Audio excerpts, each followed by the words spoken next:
Well, I'm only going to be here for a few minutes because I'll be heading to New York tonight, and we'll be appearing early tomorrow morning on Squawk Box. Tonight, I can say that we have absolutely exceeded expectations. We are running right now neck and neck with Donald Trump in the state of Vermont with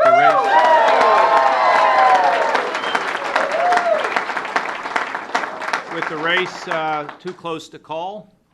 I had earlier tonight spoke to Newt Gingrich. He said, wow. He said, isn't this something? He said, they called Trump in Georgia and, too close, or, we'd know what was happening in Virginia. And Kasich's running even with Donald Trump in Vermont. I mean, so, and that's not exactly my home, okay, Vermont. We love Vermont, but it's a ways away. We are now basically tied for second in the state of Massachusetts, another state where we put in effort. And we are picking up delegates in the state of Virginia, where I think we'll see some decent results in some of the suburban areas. And you know what's going to happen? We're almost to March Madness. We're down to really 5. So, we all think about the Final Four. So now we're down to the Final 5. And you know what they all struggle for? What they all fight for all season long? Home court advantage. So I think I'm going to have a little bit of home court here in Mississippi come next week.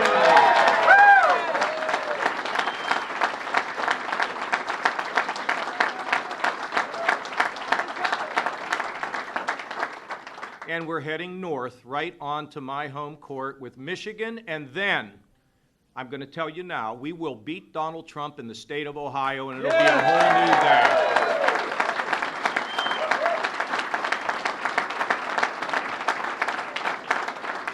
So what's really happening, folks, thank you all for being here tonight, is what's happening is people do want to hear something that's positive.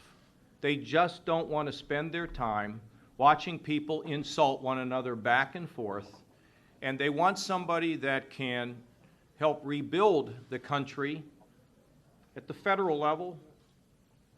Phil Bryant tonight here in Mississippi, a great governor, rebuilding at the state level. But I think they also want somebody that can help us to get our power, money, and influence back so we can solve the most serious problems that we have in our society today, the problems of education, the problems of drug abuse that we see in our communities, the problems of poverty, and the problem of loneliness right here where we live. You see, because the spirit of our country is not driven by bigwigs. We just have to go do our job. That's what's expected of us. Just go do our job. And by the way, when we're doing it, we need to remember that before we're Republicans and Democrats, we are Americans. That's what people want us to believe.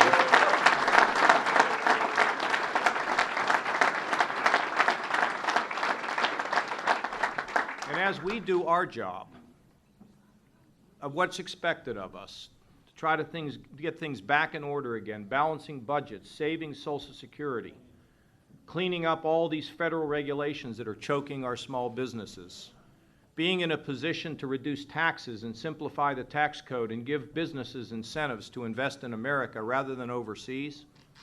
That's a given. And rebuilding our relationships with our friends and allies around the world and letting them know that America is back, that's our job. But the job of Americans, my hometown and the little town I grew up in, and my visits to so many sweet places here in Mississippi, right here in Jackson, or down the road at Gulfport, or in Delo, or at Delo. Our job's to believe in ourselves. Our job is to have the confidence to know that each one of us can be part of changing this world.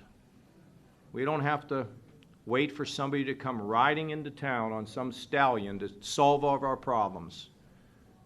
What makes this country great is the strength that we have where we live, our families, our neighbors, our communities. And if we all slow down and realize we're all made special for a purpose of healing our world, the world in which we live, You take the success from people at the top who get people to rise and solve problems regardless of politics, and you add into that the spirit, the reignited spirit of Americans who know that they can rebuild where they live and make it a contagious element in our society where people are going to know that they need to live a life a little bit bigger than themselves. We do those two things, and we'll shine up America the way we've wanted it for so very long. And this century, this 21st century, for our children and for our grandchildren, will be America's best. Thank you all. God bless you, Mississippi.